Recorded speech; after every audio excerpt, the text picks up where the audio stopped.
Welcome to Raji Murali vlogs channel. நம்ம இந்த பதிவில் பார்க்க போகிறோம் ஸ்ரீ கந்த புராணம். அதில் அடுத்தது 89வது தலைப்பு, கோபத்தில் இருந்து உண்டான அசுரன். அதை பற்றி சொல்ல போகிறேன். இதுக்கு முன்னாடி 88 பதிவுகள் போட்டிருக்கேன். பார்க்காதவங்க நம்ம பிளேலிஸ்ட்டில் முதலேருந்து பாருங்கள். கதை புரியும். மற்ற பதிவுகளையும் பாருங்கள். கோபத்தில் இருந்து உண்டான அசுரன். மேற்கு கடலிலே இறைவனால் வீசப்பட்ட கோபம் ஓர் குழந்தை வடிவத்தை கொண்டது. அக்குழந்தையை வருணன் எடுத்து வளர்த்தான். அது அழுத போது சகல லோகங்களும் கிடுகிடுக்கும் வகையில் ஓசை எழுப்பியது.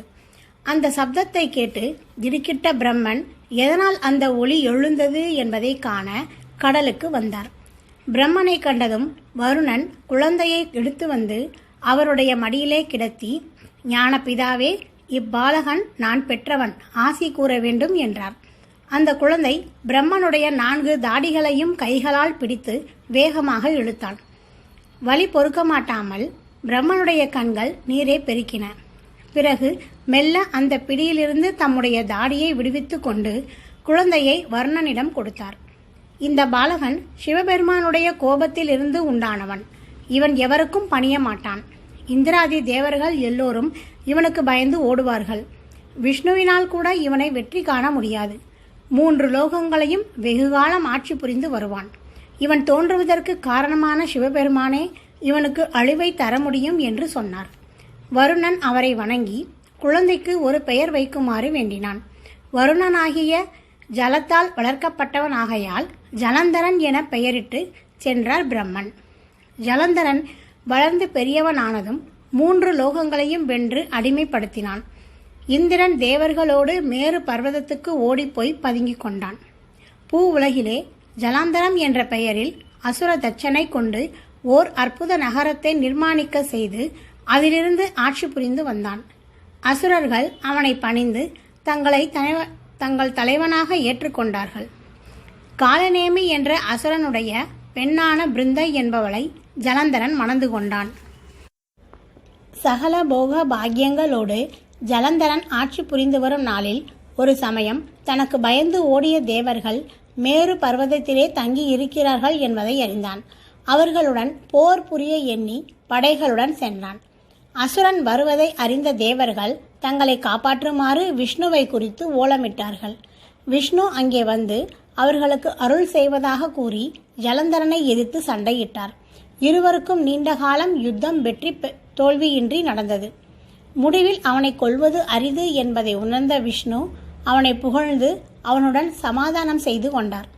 விஷ்ணுவும் அசுரனும் சண்டையிட்டு கொண்டிருக்கும் சமயத்தில் அங்கிருக்க பயந்து தேவர்கள் கைலாயத்துக்கு போய்விட்டார்கள். தேவர்களை காணாது ஜலந்தரன் தன்னுடைய பட்டணத்திற்கு திரும்பினான். சில நாட்களுக்கெல்லாம் தேவர்கள் கைலாயத்தில் இருப்பதை அறிந்து படைகளுடன் கைலாயத்துக்கு புறப்பட்டான். பிருந்தை கணவனை வணங்கி சிவபெருமானை பகைத்து கொண்டு அழிவை தேடிக்கொள்ள வேண்டாம் என்று மன்றாடினாள். ஜலந்தரன் அவள் வார்த்தையை அலட்சியம் செய்துவிட்டு புறப்பட்டான். ஜலந்தரன் வருவதை அறிந்து அஞ்சி நடுங்கிய தேவர்களுக்கு சிவபெருமான் அபயம் கூறி முதிர்ந்த அந்தணரை போன்று வேடம் தரித்து அசுரன் முன்பு சென்றார். அவனை நெருங்கி, நீ யாரப்பா, எங்கிருப்பவன் நீ, எதற்காக இங்கே வந்துள்ளாய் என்று கேட்டார். சுவாமி, நான் பூலோகத்திலே இருப்பவன். என் பெயர் ஜலந்தரன், அசுரர்களுக்கு அரசன். எனக்கு பயந்து ஓடி வந்த தேவர்கள் இங்கிருப்பதால் அவர்களையும் அவர்களுக்கு இடமளித்த சிவபெருமானையும் சண்டையிட்டு வெற்றி காண வந்திருக்கிறேன் என்றான் ஜலந்தரன். ஹே அசுரராஜா, நான் எப்போதும் ஈசன் அருகில் இருப்பதால் அவரை பற்றி நன்றாக அறிவேன். அவருடன் பகைத்து நீ போரிட்டால் உனக்கு அழிவுதான் ஏற்படும். இது நிச்சயம். திரும்பி போய்விடு என்றார் அந்தணராக இருந்த ஈசன். ஜலந்தரன் கோபத்தோடு, ஐயா பெரியவரே, என் வலிமையை அறியாது பேசுகிறீர்கள். கொஞ்சம் இருப்பதானால் என் பராக்கிரமத்தை காணலாம் என்றான். ஆஹா, அப்படியே பார்ப்போம் என்று சொன்ன ஈசன் தம் திருவடி விரலால் பூமியிலே ஒரு சக்கரத்தை கீறினார். அவருடைய திருவருளால் அது சக்கராயுதம் ஆகியது. அசுரேந்திரா, இந்த சக்கரத்தை உன் பராக்கிரமத்தால் தலையில் தூக்கி வைத்து தாங்க முடியுமா என்பதை பார் என்றார் சிவபெருமான்.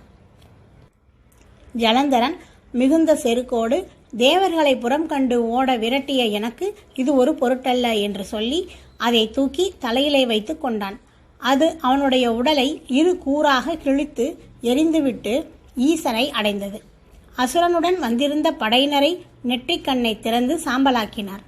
அசுரனை கொன்று அவர்கள் பயம் நீக்கிய இறைவனை தேவர்கள் பலவாறு துதித்தார்கள். ஜலந்தரனுடைய மனைவி பிருந்தை பேரழகு உடையவள். அவளை அடைய வேண்டும் என்று விஷ்ணு ஆசைப்பட்டார். ஜலந்தரனுடைய மாளிகைக்கு அருகில் ஒரு சோலையில் தினமும் அவள் கோயிலுக்கு செல்லும் வழியில் தவவேடம் கொண்டு உட்கார்ந்திருந்தார். பிருந்தைக்கு ஜலந்தரன் கொல்லப்பட்டது தெரியாது. சிவபெருமானுடன் போருக்கு சென்ற கணவன் நிலைமை என்ன ஆயிற்றோ என்று கவலைப்பட்டவாறு சோலைக்கு வந்தாள். அப்போது மாதவன் திரு உள்ளத்தால் இருவர் சிங்க வடிவம் கொண்டு அவள் முன்பு அட்டகாசம் செய்தவாறு வந்தனர். அவர்களை பார்த்து பயந்து பிருந்தை ஓடி வரும்போது தவவேடத்தோடு அமர்ந்திருந்த விஷ்ணுவை கண்டு அவரை அடைந்தாள். பெண்ணே, பயப்படாதே, அவர்களை நான் விரட்டுகிறேன் என்று சொல்லி விஷ்ணு அவர்களை பார்த்து ஹூங்காரம் செய்தார். மாயையால் தோற்றுவிக்கப்பட்ட அவர்கள் இருவரும் பயந்தவர்களாய் ஓடிவிட்டார்கள். தவத்தினால் முகம் ஜொலிக்க அமர்ந்திருந்த அவரை பார்த்து, சுவாமி, சிவபெருமானோடு போருக்கு சென்ற என் கணவர் இன்னும் திரும்பவில்லை. அவருடைய நிலைமையை அறிய விரும்புகிறேன். யோக பலத்தால் அறிந்து கூற வேண்டும் என்று கேட்டாள். விஷ்ணு அவள் கோரிக்கையை கவனிப்பதாக கூறி கண் மூடி அமர்ந்தார். அப்போது அவருடைய மாயையில் 2 குரங்குகள் ஜலந்தரனுடைய கிழிக்கப்பட்ட உடலின் 2 பகுதிகளையும் எடுத்து வந்து அவர்கள் முன்பு போட்டன. கணவன் இறந்துவிட்டதை பார்த்து பிருந்தை பதைப்பதைத்து துக்கம் தாழாமல் மூர்ச்சை அடைந்தாள். விஷ்ணு அவள் மயக்கத்தை நீக்கி, பெண்ணே, வருத்தப்படாதே, என் யோக சக்தியால் உன் கணவனை எழுப்பித் தருகிறேன் என்று சொல்லி ஜலந்தரனுடைய உடலில் மாயையால் புகுந்து கொண்டார். கணவன் உயிர் பெற்று எழுந்ததை கண்டதும் பிருந்தை அளவற்ற சந்தோஷம் அடைந்தாள். ஜலந்தரனுடைய உடலில் இருந்த மாதவன் அவளை அரண்மனைக்கு அழைத்துச் சென்றார். ஒரு நாள் விஷ்ணு தம்முடைய மாயையை மறந்து உறக்கத்தில் இருந்தார். அப்போது அவருடைய உண்மை சொரூபத்தை பிருந்தை அறிந்து கொண்டாள். அவள் நெஞ்சம் பதைத்தது. விஷ்ணு தன்னை ஏமாற்றி நடந்து கொண்டு விட்டாரே என்று துடித்தாள். கோபத்தோடு அவரை பார்த்து, முதலில் என்னை துரத்திய சிங்க வடிவினர் இருவரும் உன்னுடைய ஆட்கள்தான். குரங்காக வந்தவர்களும் உன்னை சேர்ந்தவர்களே. வஞ்சகத்தால் என்னை ஏமாற்றி விட்ட நீ பூமியில் ஓர் அரசனாகி சிங்கமாக வந்த இருவரும் உனக்கு பகைவர்களாக வர குரங்குகளோடு அலைந்து திரிவாயாக. என்னை வஞ்சித்தது போல பகைவர்கள் உன்னையும் மாயையால் வஞ்சித்து உன் மனைவியை கொண்டு போவார்கள் என்று சாபம் அளித்தாள். பின்னர் தீ வளர்த்து அதில் விழுந்து உயிரை விட்டுவிட்டாள். பிருந்தையின் பிரிவை தாங்காமல் விஷ்ணு அவள் வெந்த சாம்பலில் விழுந்து புரண்டு பித்தனை போல புலம்பினார். பிரம்மனும் தேவர்களும் அவருடைய நிலைக்கு வருந்தி சிவபெருமானிடம் சென்று தெரிவித்தார்கள். அப்போது தேவி நான்முகனிடம் ஒரு விதையை உண்டாக்கி தந்து பிருந்தையின் சாம்பலிலே நட்டு நீர் ஊற்றுமாறு சொன்னாள். நான்முகன் அதை பெற்று விஷ்ணுவின் இருப்பிடம் வந்து விதையை சாம்பலிலே நட்டு அமிர்தத்தை ஊற்றினார். உடனே அந்த இடத்தில் துளசி செடி வளர்ந்து ஒரு பெண் வடிவத்தை அடைந்தது. துளசியை கண்டதும் விஷ்ணுவின் துக்கம் மறைந்தது. பிருந்தையின் பிரிவுக்காக வருந்துவதை விட்டு துளசியிடம் பிரியம் கொண்டார். பிரம்மனும் தேவர்களும் அவளை விஷ்ணுவுக்கு மனம் செய்து வைத்தனர். ஜலந்தரனை கொன்ற சக்கராயுதத்தை விஷ்ணு சிவபெருமானிடமிருந்து பெற விருப்பம் கொண்டார். அதற்காக அவருடைய திருவடிகளில் நாள்தோறும் 1000 தாமரை மலர்களால் அர்ச்சித்து வழிபட்டு வந்தார். ஒரு நாள் பூஜையின் போது தாமரை மலர்களிலே ஒன்று குறைந்தது.